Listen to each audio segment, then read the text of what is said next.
త్వరలో మీరు త్వరలో నమ్మిస్తాను, నాకు అవకాశం ఏంటి ప్లీజ్. అండ్ దెన్ కొన్ని ఫోటోలు బయటకు వచ్చినాయండి. సో కొన్ని ఫోటోలు బయట చాలా బ్యూటిఫుల్గా ఉన్నారు మీరును అమ్మాయి. ఆమె మీరు ఒక ప్రేమ జంట మాదిరిగా చాలా బాగున్నారు. ఒకసారి ఆ ఫోటో ప్లే చేయండి, ఫుల్ స్క్రీన్ ప్లే చేయండి. 2021 చెప్పారు కదా. ఒకసారి ఇందులో ఉన్నది ఎవరండి? మీరే చూసుకోండి సార్. నేను 2021 అక్కడ ఎలా ఉన్నాను సార్? నేను ఇప్పుడే చెప్పాను సార్, నేను కాదు సార్ మార్పింగ్ సార్ అంతా చెప్తున్నాను కదా సార్. ఇప్పుడు ఇదిగో మార్పింగేనా సార్? నేను ఫేస్బుక్లో ఫోటోలు పెడతాను సార్. ఓకే, నేను ఫేస్బుక్లో ఫోటో తీస్తే ఒకటి సార్, అక్కడే తప్పు, ఒకవేళ ఉన్నా అక్కడే తప్పుడు ఫోటోలు ఉన్నాయి. లేదే నా పక్కన నిలబడుకుంది అమ్మాయి, ఆ అమ్మాయిని తీసి నేను మీనాక్షి స్టోరీ పెట్టుకోవచ్చు, నా ఫేవరెట్ హీరోయిన్ పక్కన ఓకే పెట్టుకోవచ్చు. నేను కాదు సార్, ఇవన్నీ ఫేక్. నేను దీన్ని ఖండిస్తున్నా. ఇవన్నీ కూడా కోర్టులో వేసి నిజాలు బయట తెలుసు త్వరలో సార్. ఇప్పుడు ఆ 3 ఫోటోల్లో ఉన్నది మీరు కాదు? నన్నేం కాదు సార్. అంటే క్లారిటీ కావాలి, 3 ఫోటోల్లో ఉన్నది మీరు కాదా, లేకపోతే మీ ఫోటోలు పక్కన ఎడిటింగ్ చేసి ఆ అమ్మాయి ఫోటో పెట్టారా? సార్ ఇప్పుడు పక్కన చూడండి, ఆపండి ఈ ఫోటో ఆపండి. ఇప్పుడు నేను తిరుపతిలో యాడ్ అయిపోయినా నాతో జనాలు ఫోటోలు తీసుకుంటాను మాదిరి. ఓకే, పవన్ కళ్యాణ్ పుణ్యమా అంటూ అవన్నీ తప్పునే సార్. ఒక ఎగ్జాంపుల్ అడుగుతా. ఓకే, నేను ఆ అమ్మాయి నేను సంఖలో కూర్చోబెట్టుకొని పైన ఎక్కించుకొని ఫోటోలు తీసుకోలేదు కదా. చెప్పండి, నిలబడుకుంటే ఫోటోలు తీసుకుంటారు. నా దగ్గర ఉన్న ఇది కాదు సార్. చాలా మంది అభిమానులు మగోళ్ళు ఆడవాళ్ళు తేడా లేకుండా ఫోటోలు తీసుకుంటారు. నా దగ్గర జనాలు అడగబడి తేడా అలాంటి ఫోటోలు ఉంటాయి సార్. అవి ఏముంది సార్ దాంట్లో?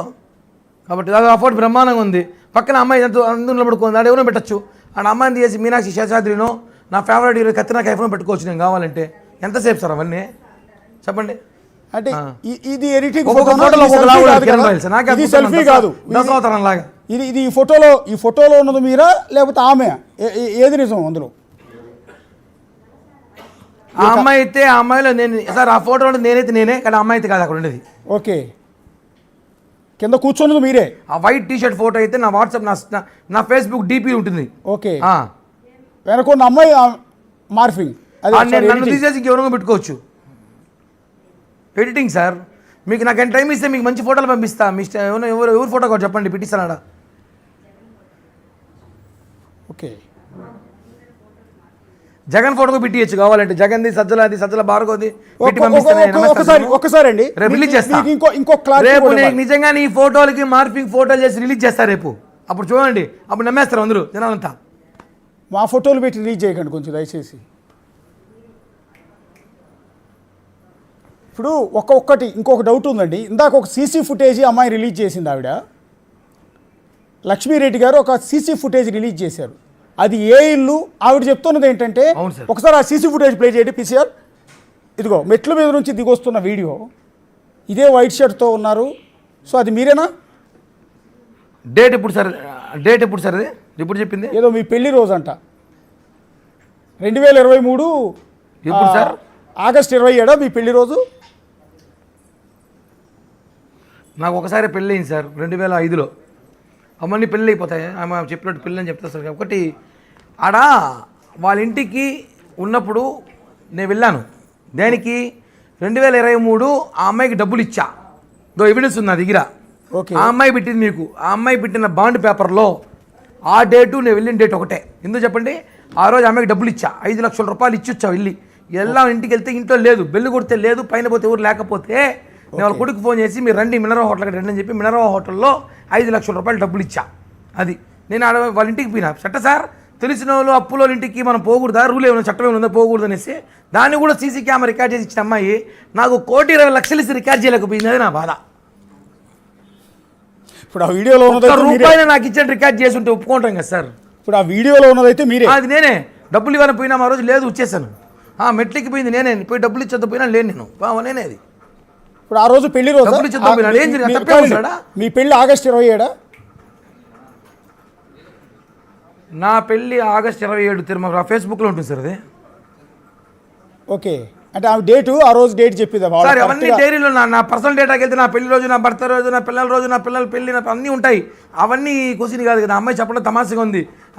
మా ఇంట్లో మా పిల్లల బట్టలు ఆమె కొనిచ్చింది ఉంటుంది అన్నీ చేస్తే ఇక నేను దానికి ఉండేది. ఇది ఎందుకు కష్టపడేది అసలు? ఇంత ఎందుకు నాకు అర్థం కాలేదు సార్.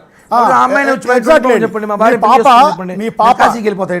యాక్చువల్లీ పిల్లల ప్రస్తావన తేకూడదు. I'm sorry to say. మీ పాపకి ఆ గత 6 ఏళ్లుగా బంగారు నగలు కావచ్చు, బట్టలు కావచ్చు, అన్నీ నేనే కొనిస్తున్నానని చెప్పింది ఆవిడ. ఒక్కసారి సార్ ఆ ఈ బైక్ రోజు కూడా ఆ అమ్మాయి మా పాపకి అన్ని అమ్మాయి, మా అమ్మాయికే కాదు, మా అమ్మాయికి, మా అవ్వకి, మా తాతకి, మా పిన్నమ్మకి, మా తమ్ముడికి, అందరికీ ఆమె బట్టలు కొనిస్తుంది. పండగకి టపాసులు కొనిస్తుంది. ఆమె ప్రతి పండగకి అన్నం చేసి పెడుతుంది. నిజంగా సార్ మమ్మల్ని ఆ అమ్మాయి సాకింది ఈ రోజు వరకు కూడా. ఇప్పుడు ఆ అమ్మాయి సాకట్లే చాలా బాధగా ఉంది సార్, హాస్యాస్పదంగా ఉంటుంది సార్. ఇవన్నీ ఆ అమ్మాయి చెప్తే ఇవన్నీ జనం నమ్ముతారా సార్? అమ్మాయి చెప్తుంది ఏమైనా నమ్ముతారా సార్? అవన్నీ ఆ అమ్మాయి ఒకసారి ఇందాక బిగ్ టీవీ ఆవిడ మాట్లాడింది ఒకసారి విందాం. కిరణ్ గారు, ఇందాక బిగ్ టీవీతో ఆవిడ కొన్ని ఆరోపణలు చేశారు. ఒకసారి త్వరగా సార్, మళ్ళీ లైవ్ ఉంది అనుకుంటా సార్, ప్లీజ్ లైవ్ త్వరగా సార్, వేరే ఛానల్ లైవ్ ఉంది సార్. చెప్తున్నారండి, మీరు వాళ్ళ ఫ్యామిలీకి మీరు అన్యాయం చేయలేదా అంటున్నారు. వాళ్ళ కూతురికి గత 6 సంవత్సరాలుగా నేను ప్రతి ఒక్కటి చేస్తున్నాను. ఇది మీరు కావాలంటే వాళ్ళ కూతుర్ని సపరేట్గా పిలిచి కూడా మాట్లాడండి. ఇప్పుడు ఆ అమ్మాయిని మోటివేట్ చేశారేమో నాకు తెలియదు, కానీ ఆ అమ్మాయి వేసుకునే డ్రెస్సులు కానివ్వండి, ఆ అమ్మాయి వేసుకునే ఒక కాస్మెటిక్స్ ప్రతి ఒక్కటి కూడా నేను తీయించాను. ఒక ఫెస్టివల్కి కానివ్వండి, దేనికైనా కూడా. ఎవరో బిడ్డ నేను అప్పుడు అనుకోలేదండి, చెప్పాను కదా గుడ్డిగా నమ్మాననేసి. తీసుకెళ్ళమని చెప్పండి, నా కూతురిని సాకోమని చెప్పండి. వాము వద్దులే సార్, ఈ పిల్లలకు చెడ్డ పేరు ఆపలకు వస్తుంది ఎందుకు ఊరికే. అంటే మీరు వాడే కారు కొనడానికి కూడా డబ్బులు ఆవిడే ఇచ్చారంట. మీరు అనుభవించిన లగ్జరీ లైఫ్ అంతా ఆవిడ డబ్బులతోనే చేశారంట. ఆల్రెడీ నగరి పోలీసులు మిమ్మల్ని అరెస్ట్ చేసి తీసుకెళ్తే లాయర్కి ఇవ్వడానికి ₹1,00,000 కూడా ఆవిడే ఇచ్చారంట. అదే సార్, రోజు ఐటీసీ హోటల్లో పడుకుంటాను. ఒకరోజు ఐటీసీ బెంగళూరు, ఒకరోజు ఐటీసీ హైదరాబాద్, ఒకటి ఐటీసీ చెన్నైలో పడుకుంటా. 4-5 కార్లు క్యాన్ వేసుకుని తిరుగుతాను, నేను హెలికాప్టర్లో తిరుగుతాను, అన్నీ ఆమె పెట్టింది సార్. సార్ ఒకటి, ఈ రోజుల్లో దోశలు పోసుకున్నాడు కారు కొనుక్కుంటా అన్నాడు. దోశలు పోసేవాళ్ళు కూడా రోజుకి 5,000 సంపాదిస్తున్నాడు, కారు కొంటా ఉన్నాడు. ఏం సార్, గంజాయి పొట్లం అమ్మేవాడు కూడా బెంచుకార్లో తిరుగుతున్నాడు. నేను పార్టీ ఇన్ఛార్జిని సార్, ఆ మాత్రం కారు కూడా పెట్టుకోలేనా? ఏం సార్, అమ్మాయి చెప్తుంది ఇంకా దారుణంగా. ఇంక చెప్తే ఆడ పెట్రోల్ బంక్ కొనిపెట్టిన కిరణాల కోసం ఆడే పెట్రోల్ పట్టుకోమని చెప్తుంది. ఇంకా రేపు ఇంకోసారి చెప్తే. ఇంకొకటి ఫైనల్గా కిరణ్ గారు, మీరు ఏదో వేరే డిబేట్ ఉందంటున్నారు కాబట్టి సార్, ఒకటి మీ మీద ఇంకొక ఆరోపణ చేస్తుంది. నేను ఒక్కదాన్నే కాదు, అతను చాలామంది అమ్మాయిల జీవితాలతో ఆటలాడుకుంటూ ఉన్నాడు. పర్టికులర్గా మానస అనే ఒక అమ్మాయి పేరు కూడా చెప్తోంది. మానసతో నేను వెళ్ళి చెప్పాను, చెప్తే అమ్మాయి వినలేదు. ఆ తర్వాత అమ్మాయి ఫోన్ చేసి అక్క నువ్వు చెప్పింది కరెక్టే, నేను మోసపోయానని చెప్తోంది అంటుంది. ఎవరో మానస అనే ఆవిడ ఎవరన్నా తెలుసా మీకు? ఈమె తోడా పుట్టింది సార్. ఒకటి, చుట్టుపక్కల మాట్లాడేవాళ్ళు, తెలిసిన వాళ్ళు, బంధువులు, మా ఇంటికి వచ్చేవాళ్ళు, మేము వాళ్ళ ఇంటికి వెళ్ళేవాళ్ళము. ఇలా ఫేస్బుక్లో నా ఫ్రెండ్ లిస్ట్లో ఉన్న అమ్మాయిలు, నా ఇన్స్టాగ్రామ్లో ఫ్రెండ్ లిస్ట్ అమ్మాయిలు అందరితో నాకు అఫైర్ అంటే ఇంకా నేను ఈ supreme hero of world sir. ఇంకా దాని గురించి నేను ఏం మాట్లాడలేను. ఒకటే సార్, ఆ అమ్మాయి మాటలు అంతా కూడా మీరు 2 రోజులు టైం ఇస్తే జైపూర్ నుంచి ఒక వీడియో వస్తుంది, మీకు అందరికి ఇస్తాను నేను.